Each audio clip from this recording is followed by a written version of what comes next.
자, 이제 오늘이 팔복으로는 이제 오늘이 마지막 말씀이고요. 주일날 우리가 이제 기뻐하고 즐거워하라로 이 팔복이 주일날까지 이제 말씀이 끝나는 것으로 여러분이 이제 보게 될 것입니다. 원래 이제 말씀으로는 5장 12절까지가 돼 있죠. 근데 이제 제가 미리 좀 말씀드리는 것은 그 이 팔복에서 끝나지 않아요. 그래서 여러분들이 11절, 12절이 주일 말씀에서 이제 그것이 반복되면서 마지막에 말씀으로 끝납니다. 그러나 이제 팔복으로는 이것이 이제 마지막 말씀이 되겠죠. 여러분들이 지난 8번의 말씀을 들으면서 이런 여러 가지 좀 감동이나 감정들이 왔을 거예요. 어떤 분은 내가 그동안 알고 있었던 말씀과는 좀 다르다라는 분이 있었을 것이고, 또 죄송하지만 어떤 분은 감을 전혀 못 잡는 분도 있을 거예요. 그러니까 그건 저도 잘못이고 여러분도 잘못이고, 그러니까 제가 여러분에게 감을 못 잡게 할 수 있었고, 여러분이 감을 잡을 만한 믿음의 실력이 사실은 없죠. 그래서 저도 회개하고 어떻게든지 말씀이 여러분이 들리게끔 기도하고 말씀을 또 준비하고 그렇게 하는 것이고, 저만 그러면 안 되고 실력 없는 분들이 보통 다 시험을 보면 잘 봤다 그러잖아요. 그러시면 안 됩니다. 그래서 실력 있는 사람은 안 들려서 안타까운데, 실력이 없는 분은 가만히 있으세요. 다 아는 척 하세요. 그래서 이게 참 문제예요. 그래서 오늘 저와 여러분이 다 회개하시길 부탁을 드립니다. 제가 말씀을 준비하다가 이런 생각이 들었어요. 유두고가 왜 죽었을까? 그 바울의 설교가 길어서 일단 죽었고 못 알아들어서 죽었겠구나. 그럼 바울은 얼마나 이거를 전하고 싶었는데 못 알아들었으면 죽었을까라는 생각이 들었어요. 일단 피상적인 이 표피적인 묵상에서 나오는 것이 이번 팔복 말씀의 제1목적입니다. 여러분들이 말씀을 표피적으로 봤던 분들, 그러니까 묵상을 자기 것으로 쉽게 받아들이고 그냥 윤리적 도덕적으로 여러분 삶에 그냥 대입하기 바빴던 분들은 절대 실력이 늘지 않습니다. 그래서 구속사적인 말씀 묵상을 하는 것을 훈련해야 돼요. 훈련. 이게 새벽 큐티예요. 그래서 새벽 큐티는 1년 할 때는 실력이 차이가 별로 안 나요. 근데 2년하고 3년 하면은 차이가 확 나요. 목사들도 마찬가지예요. 목사들도 이 구속사적인 묵상을 못하면은 목사들도 설교에 진보가 일어나지 않습니다. 그러니까 왜냐하면 말씀은 저장된 것을 가지고 전하는 것이 아니라 하나님이 계속 부어주시는 거거든요. 성령의 충만이라는 건 부어주는 것이지 내가 고여있는 걸 계속 썼다가 버렸다가 버린 거 또 받아가지고 쓰는 게 아니에요. 그러니까 하나님의 은혜가 이렇게 드러나는 것입니다.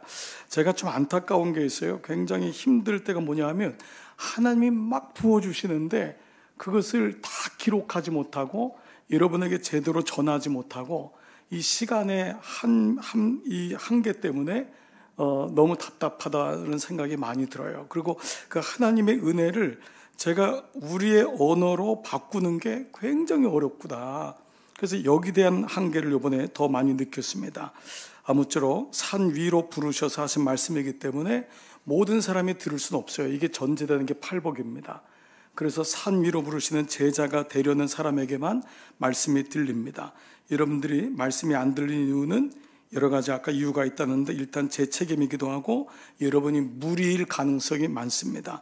자, 마태복음 13장 10절 11절 같이 한번 보시죠.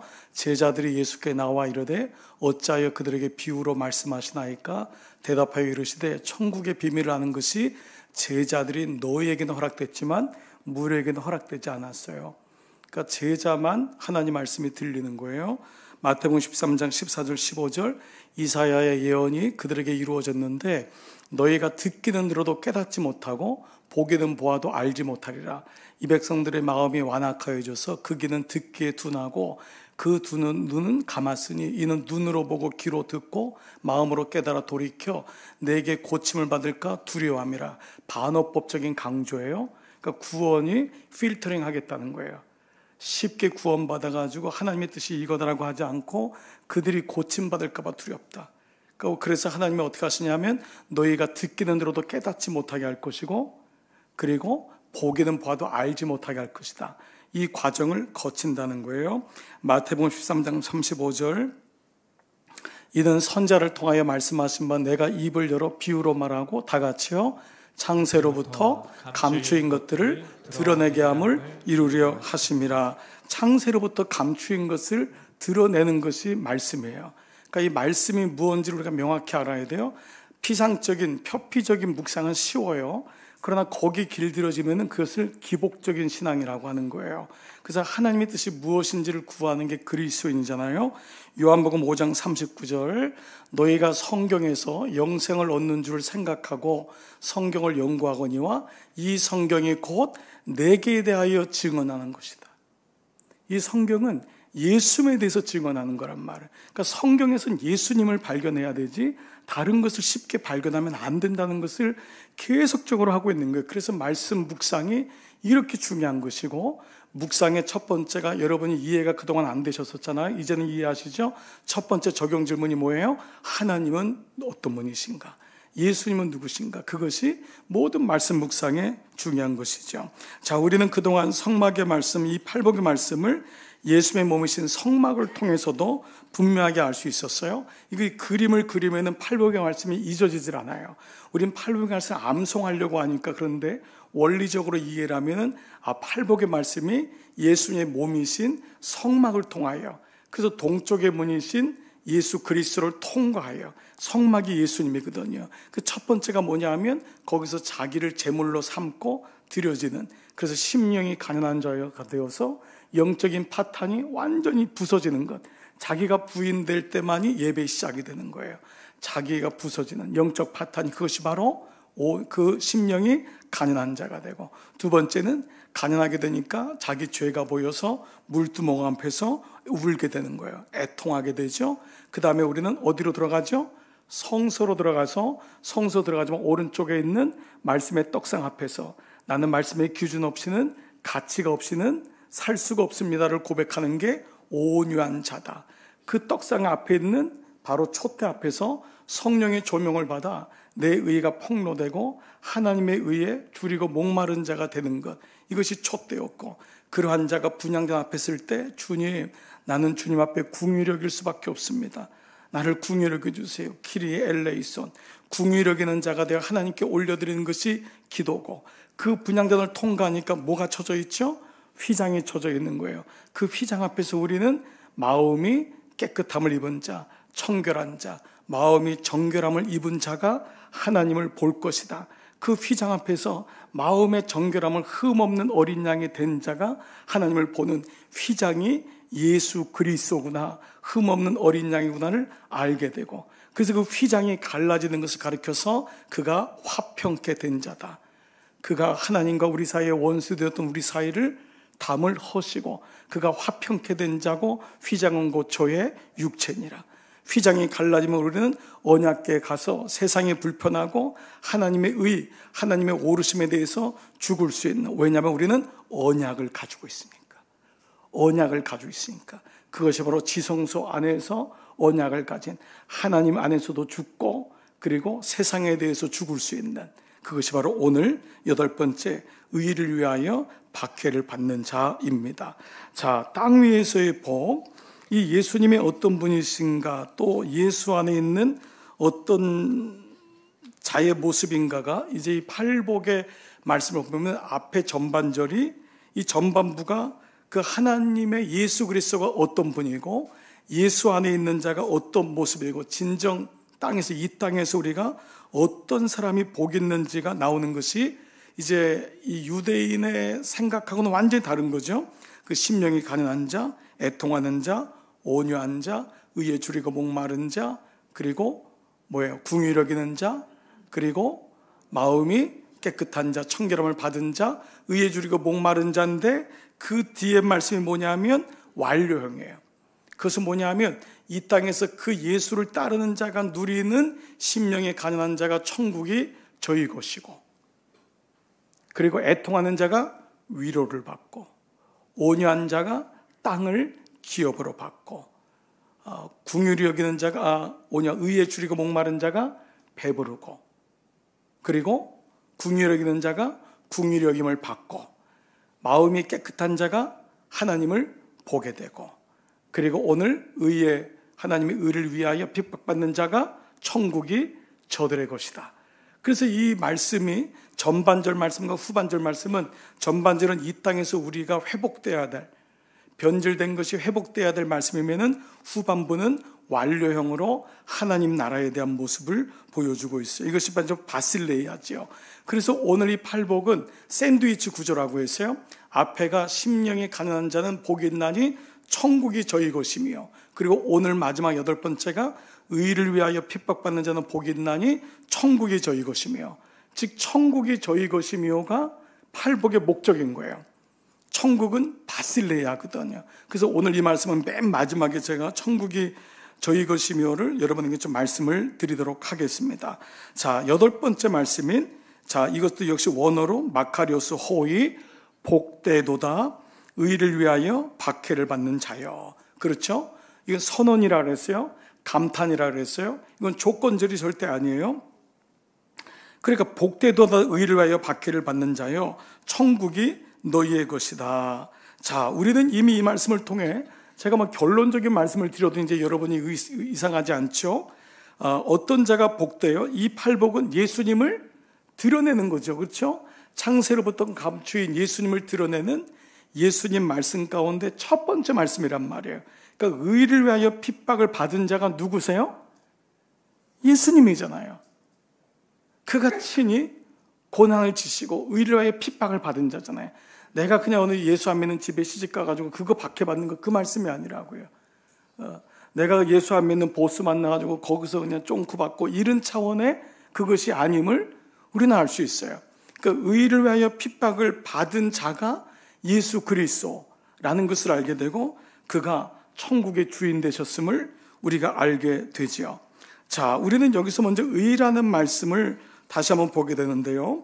4번째 말씀이 뭐죠? 의에 줄이고 목마른 자여. 이 말씀을 여러분 묵상했죠. 그러니까 여러분들이 이 말씀을 한 번 들으신 것으로 만족하시면 안 되고 또 오늘 말씀이 제 말씀에서 완료되면 안 됩니다. 여러분에게 이것이 묵상의 재료가 돼서 계속 말씀을 이제 적용하는, 그래서 이 말씀의 원리가 돼가지고 다른 말씀을 보는 앵글이 되는 거니까 여러분이 그냥 이 말씀이 딱 여기서 멈춰지지 않기를 바라요. 자, 의라는 단어는 헬라어로 디카이오시네라고 했어요.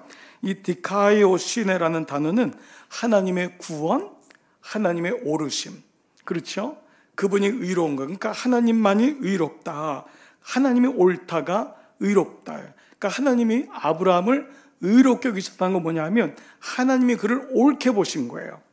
그래서 하나님의 구원을 그를 통하여 이루신 거예요.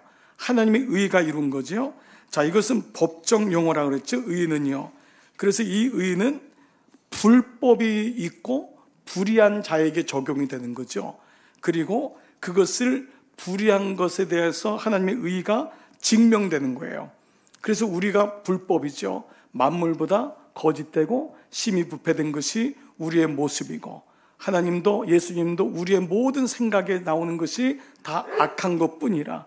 그래서 의는 없고 하나도 없다고 하는 그 불법한 자가 있기 때문에 의가 되고 그 불법한 자에 대해서 율법으로 수없이 사람들이 세운 율법 조항을 가지고 나의 의와 세상의 율법으로 의롭고 오늘날 재판이 일어나는 거 보세요. 정치인이든 경제인이든 모든 기준은 볼 때 그 기준이 옳다 그러다는 할 수가 절대값이 아니에요. 그러나 사람들은 지금도 계속해서 그걸 가지고 얘기를 하잖아요. 그것이 율법으로 의롭게 된 자죠. 바울도 율법으로 흠이 없는 자라고 했어요. 그러나 그가 예수 그리스도를 만나면서 율법이 그 사람을 의로울 수가 없도다. 그러니까 기소를 당한 거예요. 우리는 너는 율법으로 의로운 자다. 그러니까 모든 사람들이 자기 스스로가 율법으로 의롭다고 생각하고 율법으로 저는 깨끗하다고 하지만 거기는 구원이 없는 거예요. 의는 하나도 없기 때문에. 그런데 그때는 그 기소된 것이 폐지되려면 기소를 받은 사람이 죽어야 된단 말이에요. 그것이 바로 십자가예요. 십자가에서 누군가 죽어야지만 더 이상 정죄가 이루어지지 않는 거거든요. 그런데 내가 죽어야 되는데 나를 위해서 하나님의 아들이 죽으셨던 사건, 이것이 십자가예요. 지금 이런 말씀들이 여러분에게 기억이 돼야지만이 십자가의 말씀들이 계속해서 반복적으로 묵상이 되겠죠. 십자가, 로마서 3장 1절 기록된 바 의인 없나니 하나도 없으며, 우리의 모습이에요. 깨닫는 자도 없고 하나님을 찾는 자도 없고 다 치우쳐 함께 무익하게 되고 선을 행하는 자는 없나니 하나도 없다. 이것이 여러분에게 보여져야 돼요. 이 세상에 대해서, 사람에 대해서 이것이 보여져야 돼요. 그래서 로마서 3장 23절 모든 사람이 죄를 범하였음에 하나님의 영광에 이르지 못하더니 그리스도 예수 안에 있는 속량으로 말미암아, 속량은 경제용어라고 했어요. 누군가 나의 모든 값을, 모든 이 빚을 탕감해야 돼요. 속량으로 말미암아 하나님의 은혜로 값없이 의롭다 하심을 얻은 자니라. 하나님의 은혜로 우리가 의롭게 된 거예요. 의로울 수 없는데 누군가 나의 모든 빚을 탕감해 주심으로 의로운 자가 된 거예요. 25절 이 예수를 하나님이 그의 피로써 죽임으로써 믿음으로 말미암는 화목제물로 세우셨사오니, 그분을 화목제물로 삼은 거예요. 하나님과 우리 사이는 죽을 수밖에 없는데 구약의 말씀이 성취되는 화목제물로 세우셨으니 이는 하나님께서 길이 참으시는 중에 우리가 이전에 지은 죄를 간과하심으로, 잊어버리심으로 당신의 의로움을 나타내려 하심이라.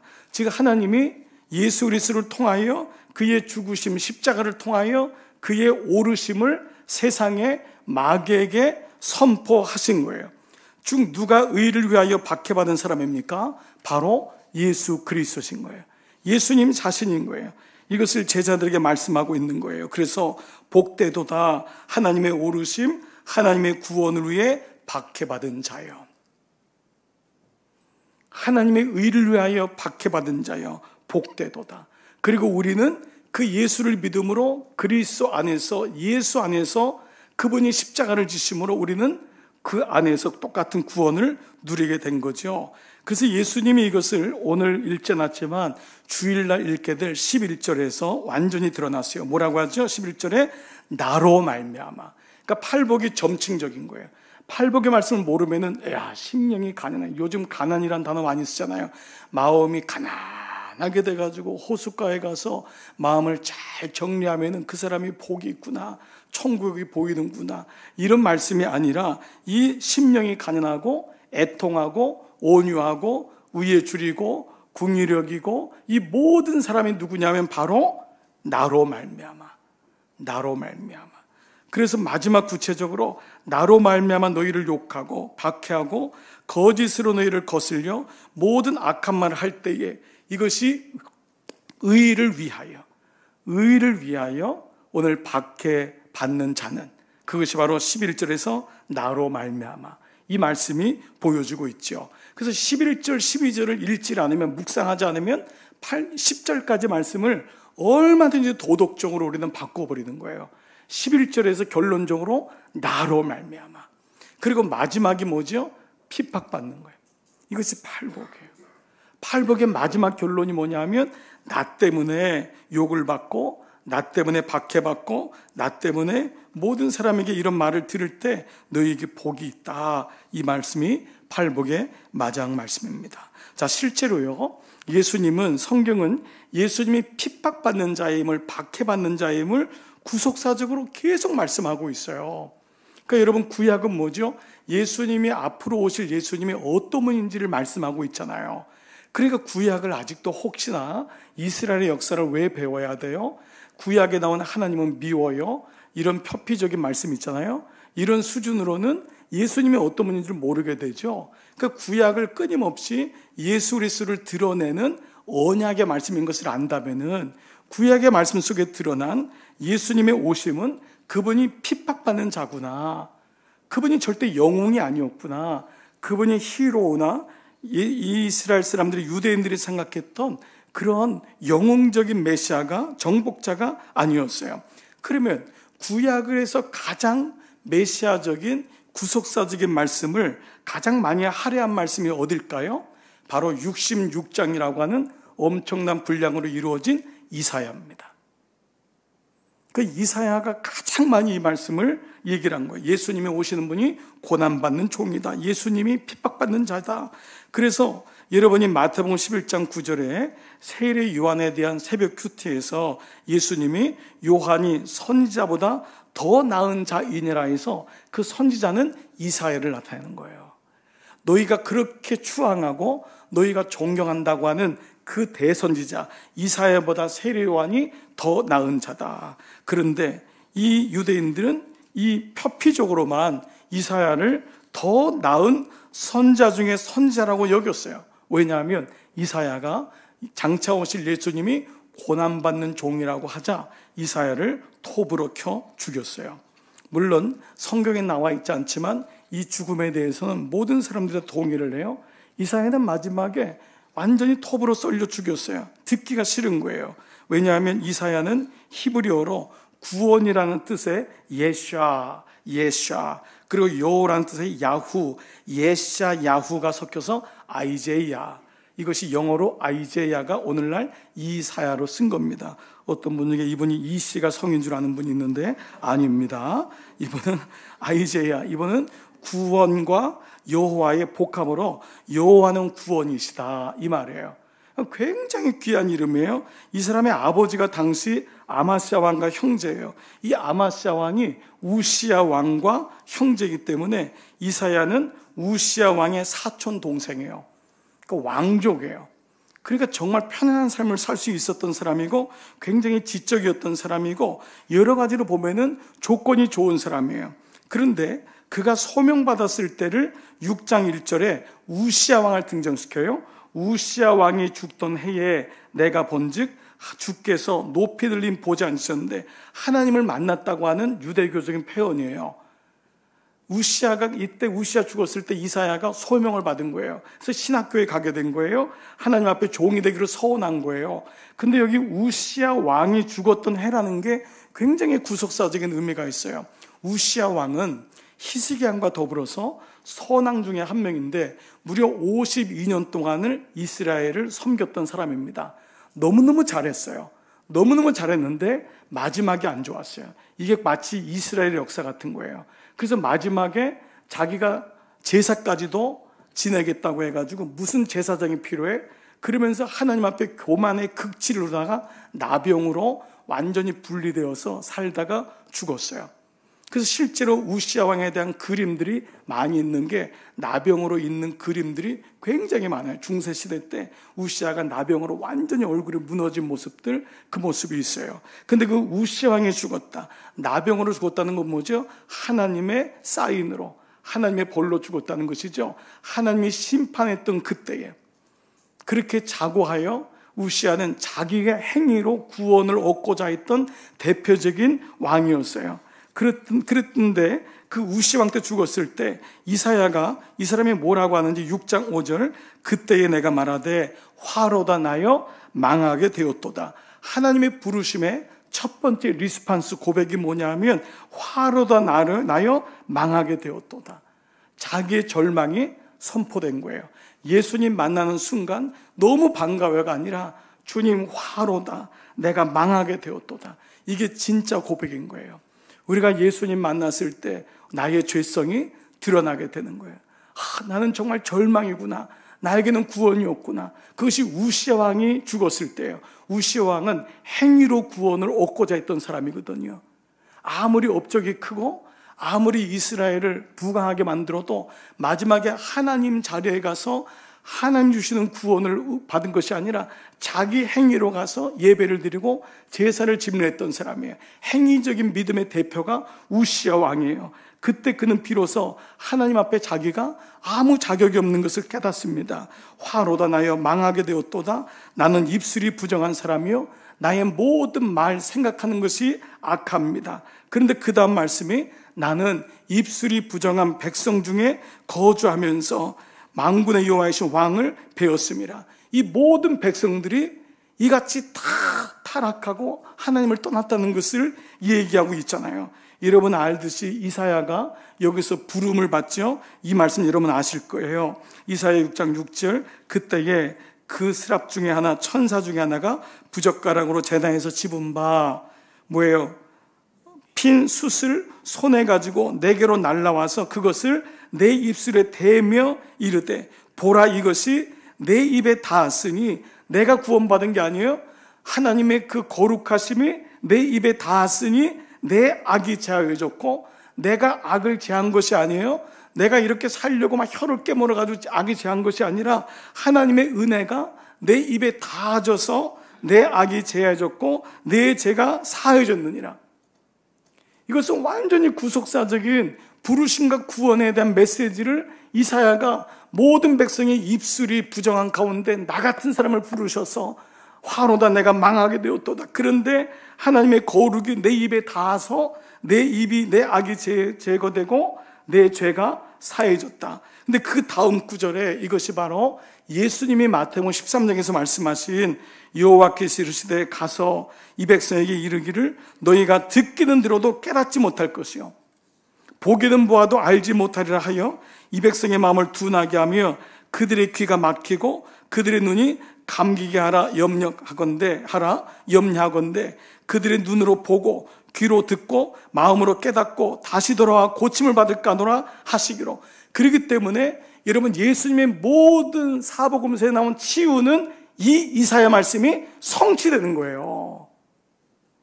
예수님 때문에 눈이 나지고 예수님 때문에 안진매가 볼 때는 박수치고 이 차원이 아닌 거예요. 그건 나 개인적으로 너무 감사한 거죠. 그것이 아니란 말이에요. 이사야의 말씀이 이미 이 말씀이 그리스도로 인하여 성취될 것이다. 근데 그들이 어떤 존재냐? 말씀을 봐도 깨닫지도 못하고 듣지도 못하고 자기 중심으로 사는 그들의 눈이 열린다. 이 말씀을 하는 것이죠. 그래서 이 고난받은 이제 이 그리스도에 대해서 말씀을 했는데 이 이사야가 이런 말씀을 하면서 계속 고난의 메시지를 주는 거예요. 이거 하나님이 주시는 거잖아요. 그래서 두 아들이 있는데 첫째 아들이 누구냐면 스알 야습이에요. 스알 야습. 이 사람이 누구냐? 남은 자가 돌아올 것. 이거 이사야에 다 나오는 말씀이에요. 스알 야습 첫 번째 아들이 남은 자가 돌아올 것이다. 이 구약에 있는 선지자는 모든 결혼과 삶을 예수님 하나님의 마음을 보여주잖아요. 고멜과 호세아 말씀 기억하시죠? 호세아는 하나님의 마음을 상징하는 사람이잖아요. 창기인 이 땅에 있는 우리에게 하나님이 포기하지 않고 찾아가셔서 또 찾아가고 또 속량하고 그 궁유를 베풀 수 없는 그에게 궁유를 베푸시는 것처럼 이사야는 자기 첫 번째 아들이 스할 야습 남은 자가 돌아올 것이다. 결국 하나님이 남는 자 누가 남을 것이냐 여기에 대한 말씀이고요. 두 번째 아들의 이름이 제일 길어요. 성경에서 여러분 아시는지 모르겠어요. 마헬 살랄 하스바스. 마헬 살랄 하스바스.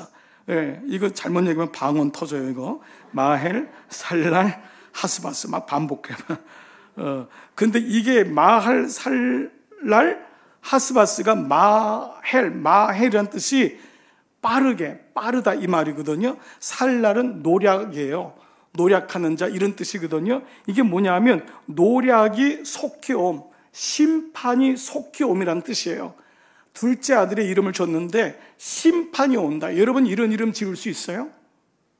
여러분 자녀 낳았는데 심판이 오고 있다. 이게 둘째 아들인 거예요. 첫 번째는 남은 자가 돌아올 것이다.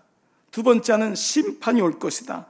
여기에 대한 이제 마할 살라바스에 대한 또 다른 좀 이제 이름의 뜻은 뭐냐면 전리품으로 번영한다는 뜻이 있어요. 뭐냐면 이스라엘의 부패를 드러내요. 노략된 것으로 자기 것을 삼는다. 이것이 마할 살라바스의 또 다른 뜻이기도 하거든요. 그러니까 이 말은 뭐냐면 세상 것으로 배를 채우게 되면서 하나님의 심판을 깨닫지 못하고 정말 이 땅을 보면은 주님이 오시겠구나. 오셔야지만이 이 세상이 끝나겠구나. 여러분 이런 생각 안 드세요? 정말 어느 날 이 세상을 살면서도 끊임없이 전쟁 소리 들리고 이걸 이용해 먹고 정치인들은 다 국민들로 하여금 정치에 나오게 하고 연예인들은 다 국민들로 노래 부르게 하고 가수들은 춤추게 하고 웃게 하고 음식 만드는 사람은 국민들로 다 음식 만들게. 이게 지금 모든 인생들이 하는 거 아니에요? 하나님의 의를 가지고 한다고 생각하세요? 여러분 대통령이 하나님의 의를 가지고 한다고 생각하세요? 정치하는 사람이요? 어떤 사람이 하나님의 의를 가지고 해요? 다 자기가 임기 맡은 동안 다 이권이 있으니까 그러니까 야당 여당이 저렇게 달라붙고 계속 해먹는 거 아니에요?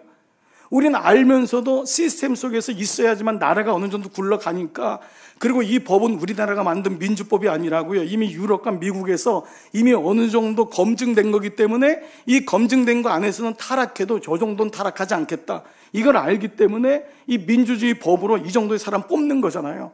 그리고 헤쳐먹어도 우리가 알잖아요.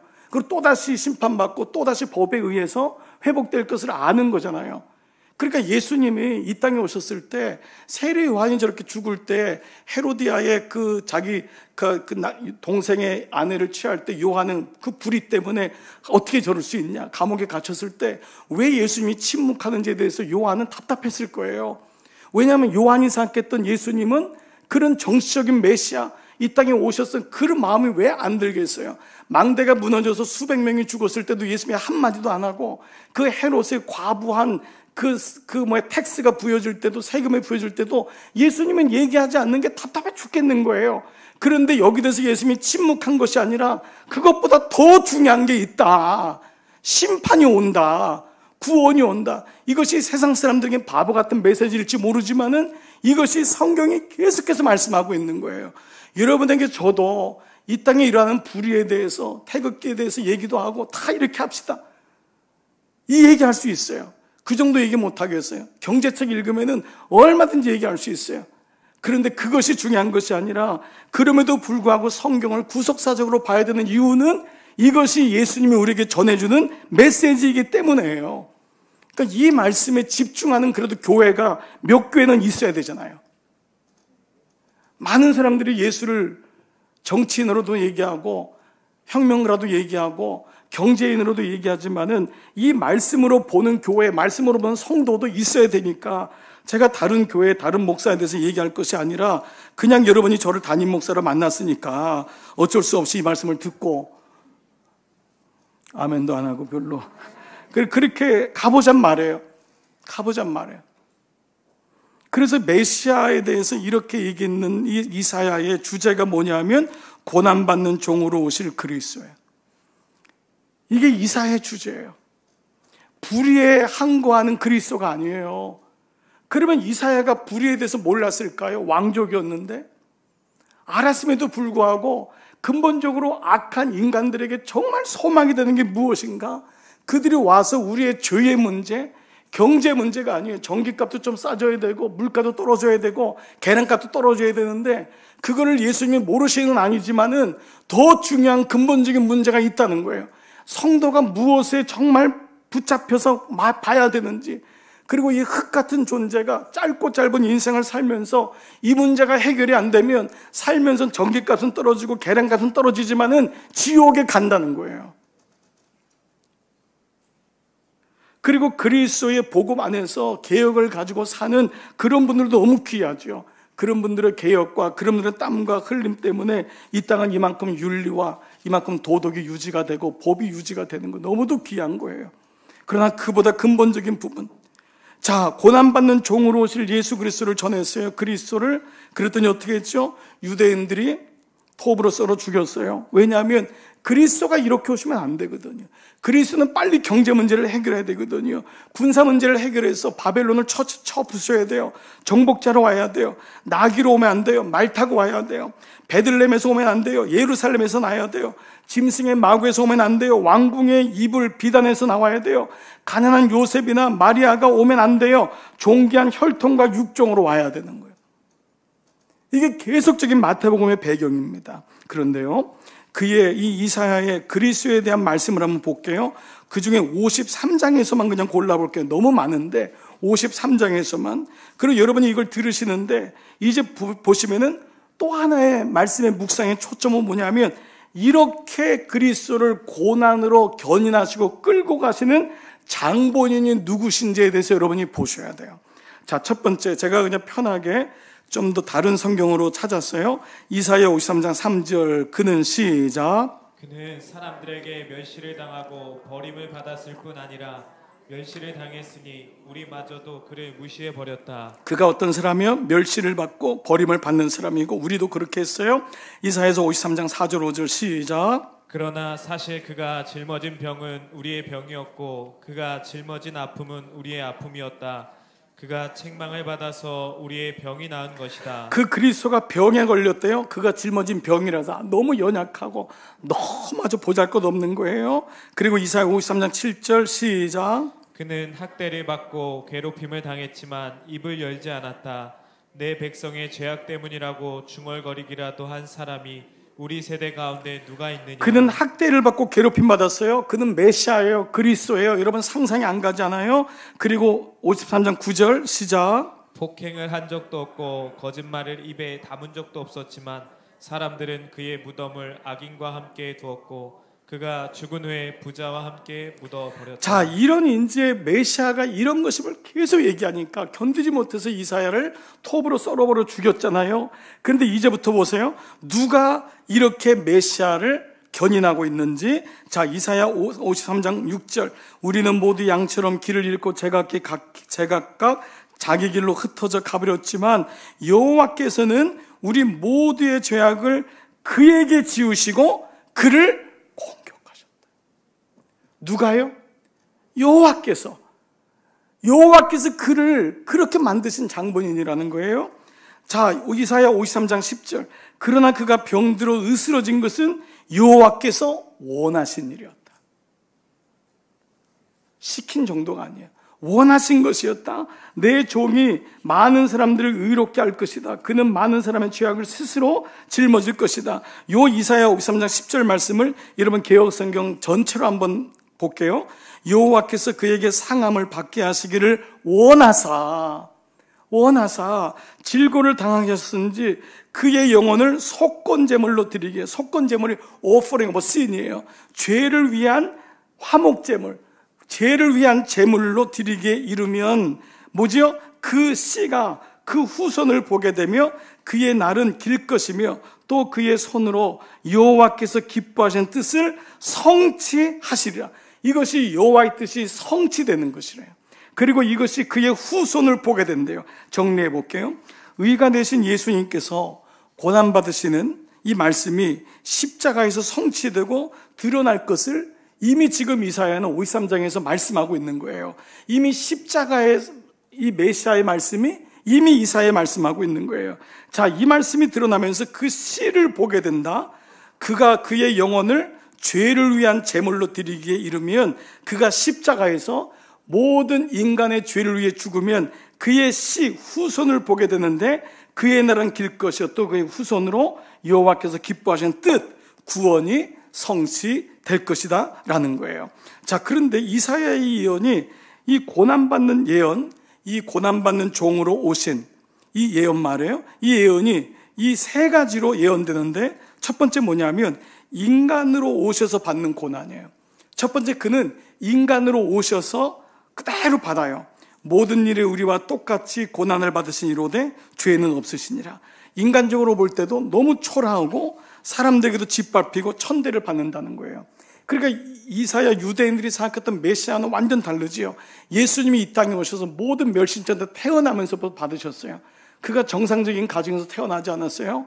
이미 결혼도 안 된 가정이었어요. 여러분 생각해 보세요. 그가 태어난 나사렛은 정말 가난뱅이들만 모여서 사는 곳이었어요. 그가 일했던 목수는 사람들이 기피하고 싶은 직업이었어요. 어느 것 하나 그는 내세울 것이 없는 멸시와 천대를 인간적으로 볼 때 인간으로 오셔서 받은 고난이 첫 번째. 두 번째, 인간을 위한 고난이라 그래요. 그는 주님의 순환의 목적이 우리의 죄를 대속하기 위함이기 때문에 인간을 위한 고난을 받으셨어요. 그런데 여기서 멈추어도 될 것인데 세 번째가 뭐냐 하면 이것은 인간에 의한 고난을 받으셨어요. 즉 창조자가 피조물에게 고난을 받으신 거예요. 이것을 가리켜서 속량이라는 거예요. 창조자가 피조물에게 고난을 줘야 되잖아요. 근데 피조물인 우리가 창조자이신 그 구원자이신 그분을 고난을 하게 된 거예요. 인간에 의한 고난. 그래서 그는 세상에 의해 죽임을 받는 가장 처절한 고난인 십자가를 지시게 되십니다.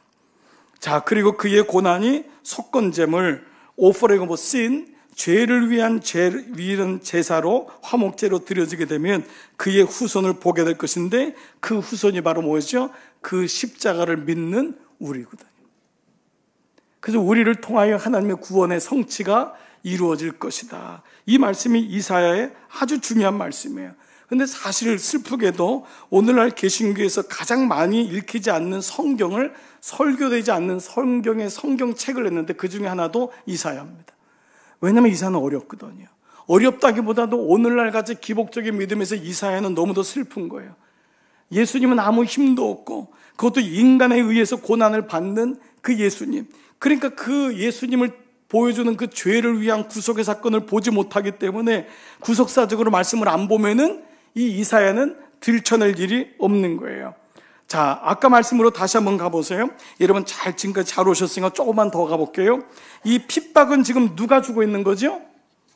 하나님이라고 그랬어요. 하나님이 그를 그렇게 고난을 주고, 하나님이 그가 병들어 으스러지는 것은 여호와께서 원하시는 거다. 여호와께서 그에게 상함을 받게 하시기를 원하사 질고를 당하게 하셨은지, 그를 십자가로 몰고 가시고 박해로 몰고 가시는 게 하나님이신 거예요. 친히 우리로 예수님의 길을 걷게 하신다는 말씀이 이제 이 바로 하나님이 예수 그리스도를 박해하시는 장면에서 우리는 유추하는 거예요. 그래서 여기서 의를 위하여가 의가 하나님의 오르심, 하나님의 구원, 그리고 바로 그분이 예수라는 것을 알았다면 박해라는 단어를 우리가 묵상하면 좀 더 분명해질 것 같아요. 이 박해라는 단어는 디오코라는 단어예요. 이 디오코, 띄워져 보시죠.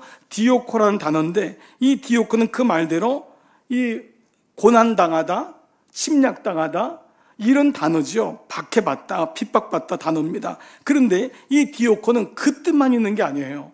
이 디오코는 수동형인데 뭐냐면 누군가에 의해서 원치 않는 방향으로 밀려나가고 걸어가게 되고 몰아지게 되는, 그래서 쫓겨가다 추격을 당하다라고 하는 수동형이에요. 그러니까 박해라는 단어가, 이 디오코라는 단어가 바로 이 의미예요. 쫓겨나다 추격을 당하다. 즉 여러분 이 말씀이 뭐죠? 하나님께서 예수 그리스도를 이 땅에서 십자가로 가게 하시고 몰고 가시면서 십자가를 줘야지만, 그것이 하나님의 뜻이잖아요. 그래서 예수님도 겟세마네 동산에서 나는 먹고 싶지 않지만 마시고 싶지 않지만 하나님의 뜻이라면 너가 죽어야지만 마귀의 기소가 멈춰지고 율법의 마침이 된다. 그래서 너가 이것을 마셔야 된다. 그랬을 때 예수님이 돌아가셨을 때 예수님의 궁율, 하나님의 궁율인 눈물이 십자가에 떨어지는 패션 오브 크라이스트를 너무 잘 연출한 거잖아요. 하나님의 눈물, 당신의 아들이 죽을 수밖에 없는, 이것이 지금 성경의 스토리라고요. 그 예수님을 죽일 수밖에 없는, 죽음으로 끌고 갈 수밖에 없는 하나님. 그래서 그 양이 도살장에 끌려가는 어린 양 같도다. 근데 도살장으로 끌고 가는 게 누구냐면 하나님 자신인 거예요. 하나님이, 그분이 예수님을 이 땅에 하나님을 배척하기로, 그래서 예수님의 고난을 얘기하면 토업으로 썰어 죽이는 그 땅에 와서 친히 그 땅에서 어려움을 당하여서 하나님에 의하여서 쫓겨가고 추적당하고 제자들도 다 도망가고 모든 사람들이 말씀이 어렵다 그래서 다 외롭게 혼자 계시다가 마지막에 십자가에서 그러나 다 이루었다. 그래서 이것이 가장 잘 나타난 것이 시편 23편이에요. 여러분이 시편 23편을 묵상하면 여호와는 나의 목자시니 부족함이 없다. 너무 기가 막힌 거예요. 어디 여행이나 휴가 가가지고 잔잔한 호숫가에 앉아서 여호와는 나의 목자시니 부족함이 없어. 너무 좋지요. 근데 그 말씀은 사실 굉장히 치열한 말씀이에요. 다윗이 원수에게 쫓겼을 때 했던 말씀이거든요. 다윗이 예수 그리스도의 그림자거든요. 완전 쫓김받았을 때 왜 이런 일이 있으셨나요? 그럼에도 불구하고 여호와는 나의 목자시라는 거예요. 그분이 나로 하여금 환난을 겪게 하고 고난을 겪게 하고 애통하는 자가 되고 온유한 자가 되고, 그렇게 해서 하나님을 끝까지 바라보는, 의를 위하여 박해받는 하나님을 믿었던 결과가 이건가요? 모든 백성이 다윗이 갈 때 돌을 던지잖아요. 네가 무슨 잘났냐? 근데 그것을 그대로 받잖아요. 의를 위하여 핍박을 받잖아요. 죽임을 받잖아요. 그래서 이 말씀이 시편 23편 말씀이 목자와 양에 대한 말씀을 하시잖아요. 여러분 양 입장에서는요, 목자가 지팡이와 막대기로 치면은 너무너무 겁이 나는 거예요. 근데 그 침을 당해서 그들은 사는 거예요. 겉으로는 왜 목자가 나를 치지? 자기가 어디로 가는지도 모르는 거예요. 눈이 약하니까 앞에 있는 것도 못 보니까. 그러니까 막 막다른 골목으로 가고 막 이리가 있는데도 눈이 멀으니까 모르고 막 쫓아가는데 그거를 양을 막대기로 지팡이로 치니까 그때는 두렵지만은 이것이 바로 디오코, 박해, 쫓아내는 거예요. 추적하는 거예요. 그래서 이 말씀이요, 이사야 23장 4절 시편, 내가 사망의 음침한 골짜기로 다닐지라도 다 죽어가는 거예요. 해를 두려워하지 않을 것은 주께서 나와 함께 하심이라 주의 지팡이와 막대기가 나를 안위하시나이다. 이거 뭐냐면 안위하신다는 게 주의 지팡이와 막대기가 나를 추적하신다는 거예요. 양 입장에서 모르니까 왜 나를 때려요, 목자님? 근데 그것이 양을 살리는 거예요. 자, 이 말씀을 다시 한번 봐보세요. 예레미야 13장 24절. 그러므로 내가 그들을 사막바람 불려가는 검불같이 흩트리이다. 그들을 박해를 주는 거, 쫓겨가게 하는 거, 추적하게 하는 거예요. 이것이 하나님이 정해놓으신 목적지를 향해서 나타내고 있는 구약의 박해, 그것이 구약의 고난인 거예요. 즉 우리는 이 땅에 오면서부터 예수님을 인하여 의를 위하여 핍박을 받는 것처럼 고난받는 것이 너무도 지극히 당연히 정해진 길이라는 거예요. 자, 이 말씀을 다시 한번 봐보세요. 하나님의 의를 모르고 자기가 의인 것으로 아는 이 세상에서 예수님은 핍박을 받을 수밖에 없고 그 의를 가진 예수를 제대로 믿는 사람에는 핍박받는 것이 너무도 당연한 일이라는 거예요. 부닥치는 것, 이 세상과 불편한 것이 너무도 당연한 것이에요. 이것은 이상한 일이거나 예기치 않은 일이 아니라는 것입니다. 근데 이 말씀이 들려질 때 우리는 이 말씀이 드디어 이해가 돼요. 요한복음 15장 18절. 세상이 너희를 미워하면 너희보다 먼저 나를 미워한 줄 알라. 세상이 너희를 미워하는 게 아니야. 이 십자가를 무력하는 건 왜 모르니? 세상이 너희를 미워하면 너희를 미워하는 건 나를 미워하는, 너희가 믿는 나, 이 십자가가 세상에서는 너무도 싫은 거예요. 자기 행위와 의로 쌓아놓은 바벨탑이 십자가로 무너져야 되거든요. 여기에 익숙하지 않은 세상은 이 십자가를 무너뜨리고 십자가를 믿는 그 제자들을 미워할 수밖에 없게 돼 있는 거예요. 19절, 너희가 세상에 속하였으면 세상이 자기의 것을 사랑할 것이나 너희가 세상에 속했으면 세상은 자기의 이런 거를 실컷 사랑할 거 아니에요? 근데 너희는 세상에 속한 자가 아니요 도리어 내가 너희를 세상에서 택했기 때문에 세상이 너를 미워하는 거예요. 너희는 이미 택함 받은 자이기 때문에 세상이 너를 미워하는 거예요. 그러니까 예수 믿는 건 세상에서 칭찬드리려고 믿는 게 아니에요. 이 말씀이 명확해지더라고요. 예수 믿는 거는 사람들이 야, 예수 믿는 사람 나이스해. 이거는 그 다음 한참 뒤에요. 그건 안 받아도 되는 거예요. 그건 안 받아도 돼요.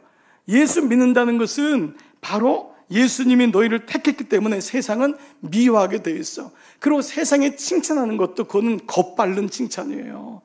좀 교회가 의로운 좀 좋은 일하고 헌금 많이 하고 세상에다 기부 많이 하면 야, 교회는. 그러니까 여러분 가만히 말씀을 보면은 예수님이 이제 이 산상수훈에 이 마지막 말씀이 이제 요거 끝난 다음에 첫 번째 말씀이 뭐냐면 너희는 세상의 소금이요 세상의 빛이라 그러잖아요. 이 말씀 뭐냐 하면 이미 선언하신 거예요. 너희는 빛이야 소금이야. 너희가 소금이 돼야 돼. 빛이 돼야 돼. 그래서 세상에서 짜게 만들어야 돼. 이 말씀이 아니에요. 세상과 반응과 관계없이 너희는 세상의 빛이고 너희는 세상의 소금이야.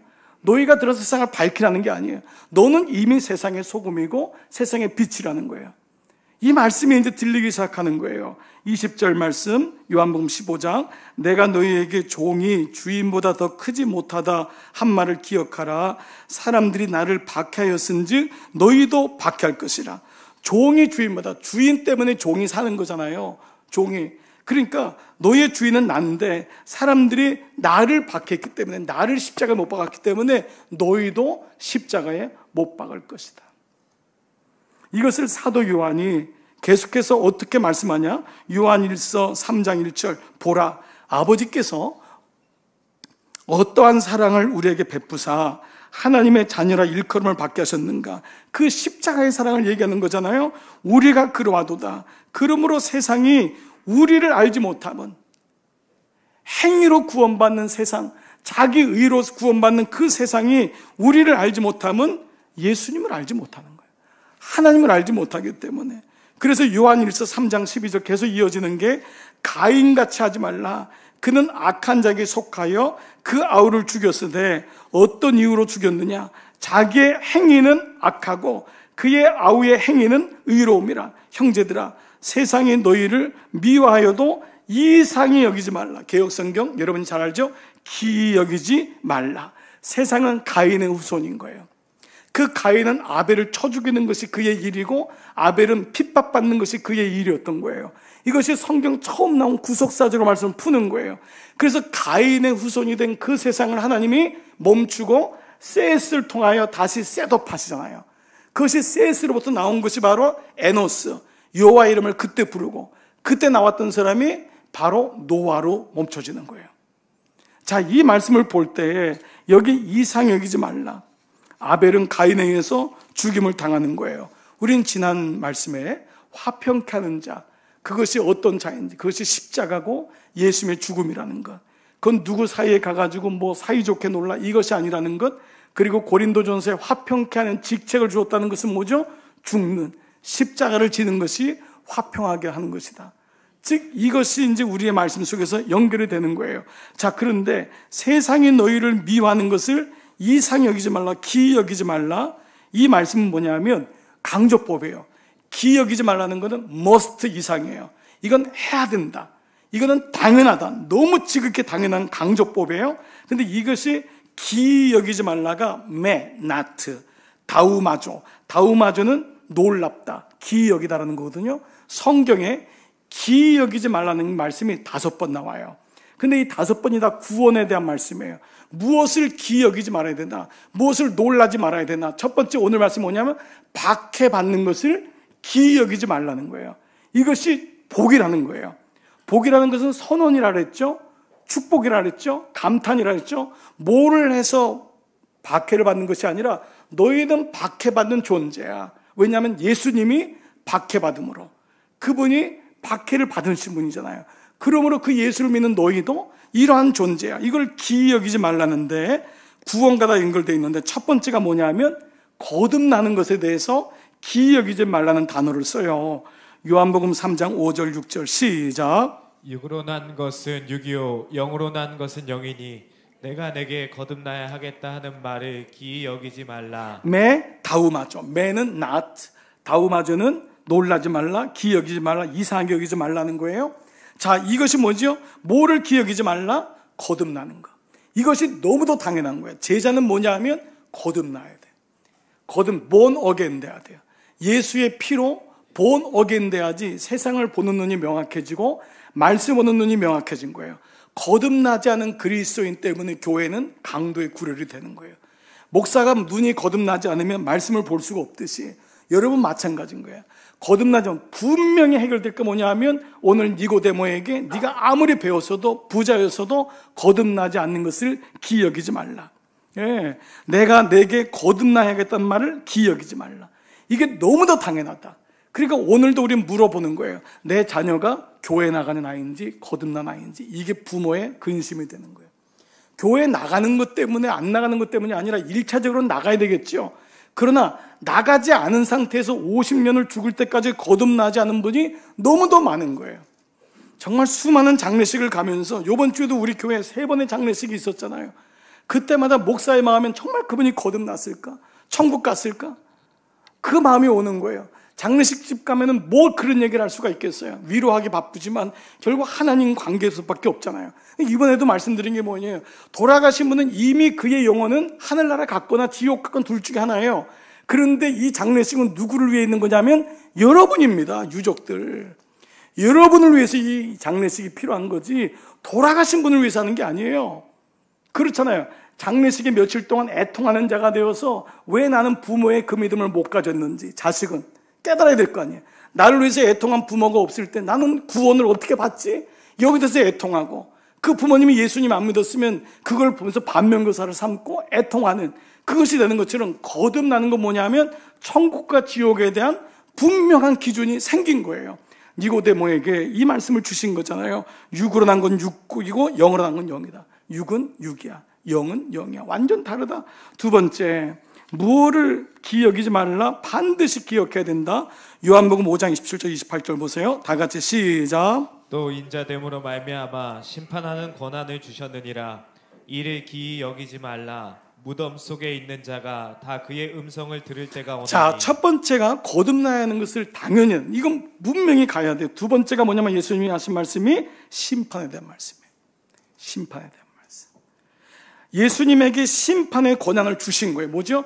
예수님의 AD와 BC의 역사의 기점이 된 것처럼 예수 믿으면 여러분이 이 말씀은 이미 우리는 이 정도 말씀은 우리는 다 기준을 가지고 있는 자지만 주일날 제가 이 말씀을 선포할 때도 말씀을 듣는 자 중에는 정말 그럴까? 예수님은 사랑이 많으시다며 사랑은 공의가 없이는 사랑이 아니에요. 이 말씀은 계속해서 예수님의 공의를 말씀하신 건데 심판, 무덤 속에 있는 자가 그의 음성을 들을 때가 오나니. 지금은 무덤 속에 다 잠자고 있는 것 같지만 주님의 오심 재림을 통하여 무덤 속에서 구원받고 백보자 심판이 완벽하게 이루어질 것을 얘기하고 있는 거예요. 그래서 심판에 대해서 기여기지 말라. 세 번째 말씀, 이 땅에 대한 말씀이에요. 이 나라, 이 땅의 나라. 계시록 17장 5절. 그 여자, 그의 이마, 그 여자예요. 이 앞에 있는 구절을 이제 인용하면은 이마에 여자의 이마에 이름이 기록되는데 비밀인데 그게 뭐냐? 큰 바벨론이에요. 바벨론에서 속고 있기 때문에 비밀인 거예요. 땅의 음녀들과 가증한 것들의 어미예요. 이 여자가, 내가 보면 이 여자가 성도들의 피와 예수의 증인들의 피에 취한지라. 이 말씀이 번역이 좀 어렵지만 뭐냐면, 이 말씀 뭐냐면 피에 굶주려 폭행을 행사하는 모습이 피에 취했다는 거예요. 너무 피를 많이 흘리게 한 거예요. 이 여자가. 누가? 성도들의 순교의 피, 예수 믿는 증인들을 죽여가지고 그 피에 흠뻑 적셔서 취한지라. 이 땅이, 내가 그 여자를 보고 기이 여기고 크게 기이 여기니 천사가 이르되 왜 기이하다 다우 마저 여기느냐? 내가 여자와 그가 탄 7머리와 10뿔 가진 짐승의 비밀을 내게 이르노니. 요한조차도 이 땅이 정말 이러한 땅일까요? 라고 했더니 왜 기이 여기느냐? 이 땅이 예수 믿는 사람과 증인된 모든 사람을 피를 적시고 취하는 땅인데 이거를 왜 모르느냐? 기이 여기지 말라. 이 땅의 속성이 어떤지를 분명히 말씀하고 있는 거예요. 이 땅이 어떠한지가. 그래서 지난 기독교 역사의 2000년은 다 피해 역사였어요. 다 예수만 믿으면 다 죽였던 거예요. 세상의 의는 예수 믿는 의를 감당을 못하는 거예요. 죽일 수밖에 없는 거예요. 그래서 이것이 이 박해가 복 있는 자의 모습이 되는 거예요. 왜 그렇지요? 그는 하나님의 열심에 의해 쫓김을 당하는 자가 되었고 이로 인해 심령이 가난한 자가 되고 애통하는 자가 되고 온유한 자가 되고 의에 줄이고 목마른 자가 되고 궁혈에 받는 자가 되고 마음이 청결함을 입은 자가 되고 드디어 의에 하나님의 의를 위하여 박해받는 자가 되기 때문에 사도 베드로도요 이 의를 위하여 박해받는 것을 기이 여기지 말라고 했는 것이 또 이 사람의 네 번째 말씀이에요. 베드로전서 4장 12절. 사랑하는 자들아 너희를 연단하려고 오는 불시험을 이상한 일 당하는 것 같이 이상 여기지 말고 매우 마음하죠. 이미 얘기한 거예요. 박해받는 것이 이상한 게 아니다. 이것이 원래 너희에게 주어진 길이다. 오히려 너희가 그리스도의 고난에 참여하는 것으로 즐거워하라. 이는 그의 영광을 나타날 때에 너희로 즐거워하고 기뻐하게 하람이라. 이 말씀이 주일날 말씀. 기뻐하고 즐거워하라. 이 말씀으로 연결되는 거예요.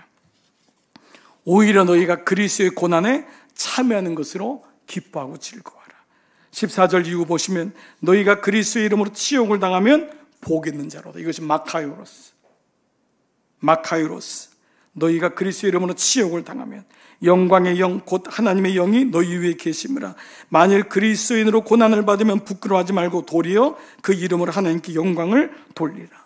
자, 그런데 이제 마지막까지 왔어요. 이 박해복이 아무에게나 오는 것이 아니기 때문에 이 말씀이 제자들에게 주신 말씀이에요. 무리에게는 이 말씀이 이해가 안 되는 거예요. 그래서 산 위에 올라가서 제자들에게 이 말씀을 주신 건데 이 박해복에 이어서 17절에 베드로전서 4장 17절 그 다음에 보면은 하나님의 집에서 심판을 시작할 때가 되었나니 만일 우리에게 먼저 하면 하나님의 복음을 순종하지 아니하는 자들의 그 마지막은 어떠하며 또 의인이 겨우 구원을 받으면 경건하지 아니한 자와 죄인은 어디에서랴. 예수 믿으면 다 구원받는 게 아니라는 거예요. 의인이 하나님의 의롭게 여기는, 하나님의 그 박해를 당연하게 여기고 그것을 복으로 여기는 자들이 하나님의 교회에서부터 심판이 시작된다는 거예요. 이것은 구약에서도 마찬가지예요. 그래서 하나님의 이 교회 안에서, 하나님의 교회 안에, 성전 안에서 심판이 시작되는 거예요. 왜냐하면 세상 사람들은 아예 심판을 받을 사람이기 때문에 이 말씀이 무슨 말씀인지도 모르는 거예요. 그러나 말씀을 듣고 그래도 말씀 앞에 나온 자들에게 하나님의 심판이 시작되는데, 만일 우리에게 먼저 된다면 하나님의 복음을 순종하지 아니하는 자, 교회는 나왔지만 그 복음을 알지 못하는 자들의 마지막은 어떠하며. 그러니까 지금 뭐죠? 계속해서 예수님이 필터링 하는 거예요. 필터링. 교회 막 모이라고 하는 게 아니에요. 막 그냥 다 모여라. 막 그냥 택시 줄 때, 뭐 자동차 줄 때니까 모여라.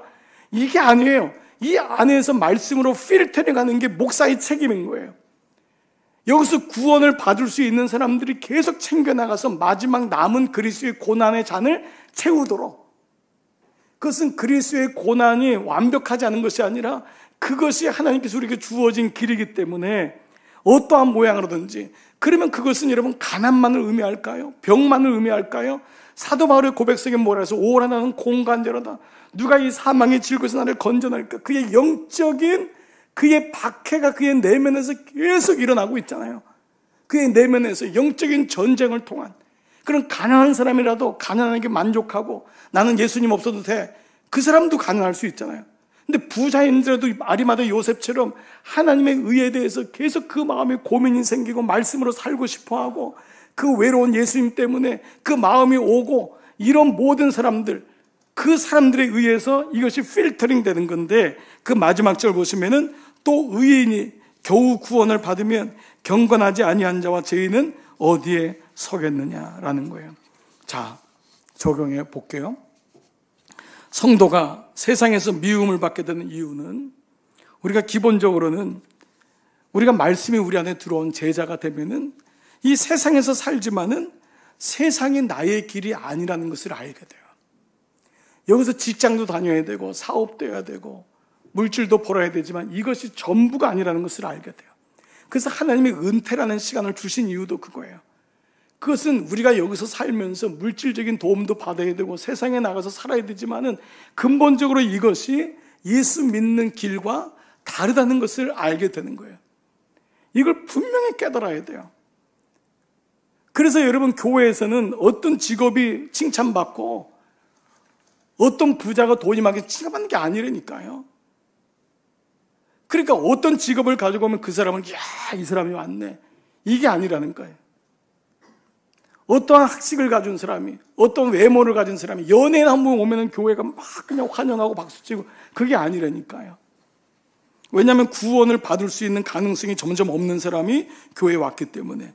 들을 끼는 자는 들을지어다. 예. 그래서 교회가 환영하는 거라고요. 교회가 웰컴하고, 정말 당신은 그 직업과 그 물질과 그의 인격으로 보면은 예수님 모르고 살 수밖에 없는데 웬 은혜입니까? 당신이 그 부가 있는데도, 그 정도의 배경이 있는데도 예수님이 이렇게 사모하니, 그것에 감사하는 거예요.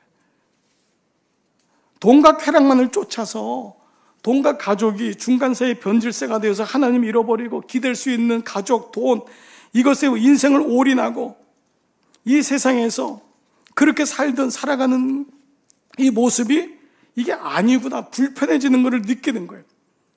그래, 이게 근본적으로 말씀이 들어오면은 불편해지는 거예요. 그리고 세상 입장에서는 그리스도인들이 하나님의 택함을 받아서 오직 은혜로만 구원받는다고 하는 이 성경적인 믿음의 교리가 세상으로 하여금 분노하게 한다고요. 세상은 모든 게 다 자기의 의잖아요.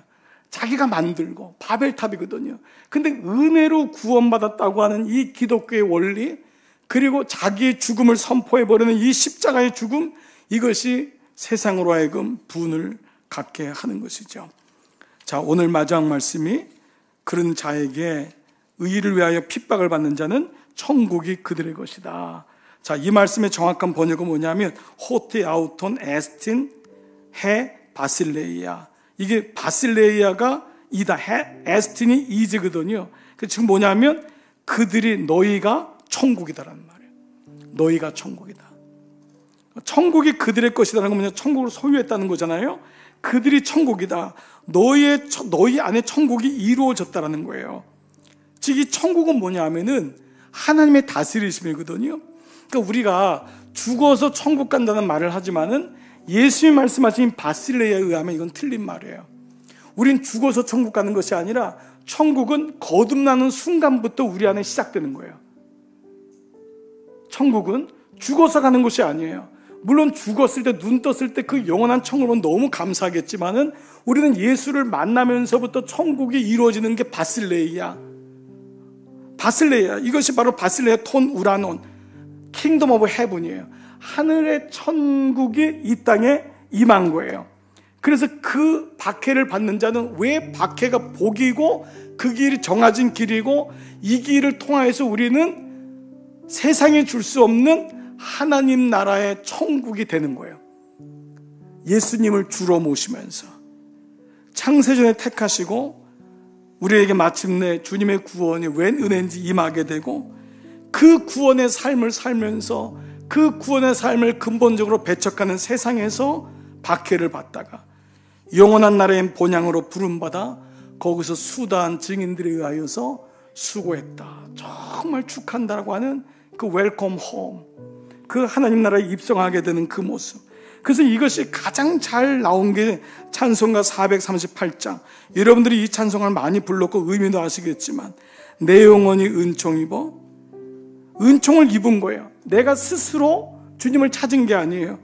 그래서 내가 은총을 입어서 이 죄의 짐이 벗어졌더니 슬픔이 많은 이 세상이 천국이 된 거예요. 이 세상이 천국이 된 거예요. 2절 가사, 주의 얼굴 뵙기 전에 멀리 뵈던 하늘나라. 그 하늘나라가 멀리 있었는데 그 하늘나라가 예수님이 보이는 순간, 거듭난 순간, 팔복의 말씀이 이루어지는 순간 내 마음속에 이루어졌어요. 그러니 나는 날마다 천국을 이루니까 주님 앞에 가고 싶어 하시는 거예요. 날로 가까운 거예요. 3절, 높은 산이 거친들이, 그 높은 산, 하나님을 만나는 산이든 이 땅의 광야든 혹은 초막이든 이 땅에서 가난하든 좀 잘 살든 내 주 예수 모신 곳이 그 어디나 하늘나라. 이게 가능해지는 거예요. 그래서 마지막 후렴에 할렐루야 찬양하세, 내 모든 죄 사함받고. 왜 주님을 찬양하냐? 나의 모든 죄가 사함받아 주님과 동행하게 되니 그것이 어떤 길이든지, 그리고 그 길은 의를 위하여 박해받는 자는 복이 있나니 그건 정해진 길이에요. 그 길을 걷는데도 그것이 하늘나라이기 때문에 이 은혜가 임하는 것입니다. 오늘 마지막 찬양을 좀 고백하면서 여러분 한 찬양만 좀 더 말씀을 드리고 싶어요. 370장의 이 찬양 여러분 잘 들어보세요. 주 안에 있는 나에게 딴 근심이 있으랴, 십자가 밑에 나아가 내 짐을 풀었네. 그 두려움이 변하여 내 기도 되었고 전날의 안심 변하여 내 노래 되었고, 내 주는 자비하셔서 늘 함께 계시고 내 궁핍함을 하시고 채워주시고 내 주와 맺은 언약은 열분별하시니 그 나라 가기까지 늘 보호하시는데, 후렴 가사가 어떤 분은 4절까지가 너무 좋은데 후렴이 싫대요. 주님을 찬송하면서 할렐루야 할렐루야 내 앞길 멀고 험해도. 그래서 앞에 있는 찬양은 너무 감사하게 딱 근심에 싹 부르다가 마지막에 4절 가면서 점점 자신감이 떨어져요.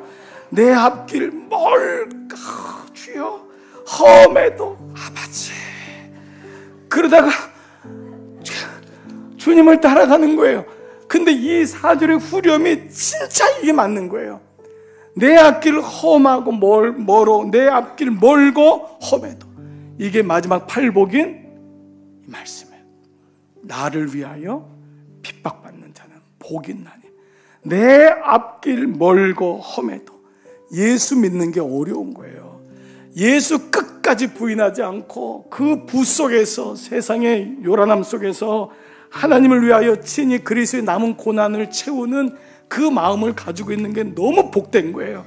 그래서 예수님이 우리에게 만유의 구주가 되신 것처럼 그 예수를 믿는 우리도 이같이 할렐루야. 내 앞길 멀고 험해도 나 주님만 따라가리.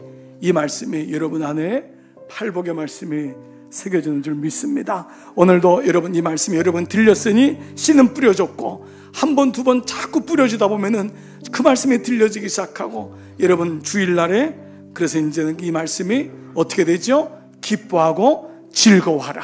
여러분 이 말씀이 선포되는 여러분 다 되시기를 주의 이름으로 축복합니다. 아멘.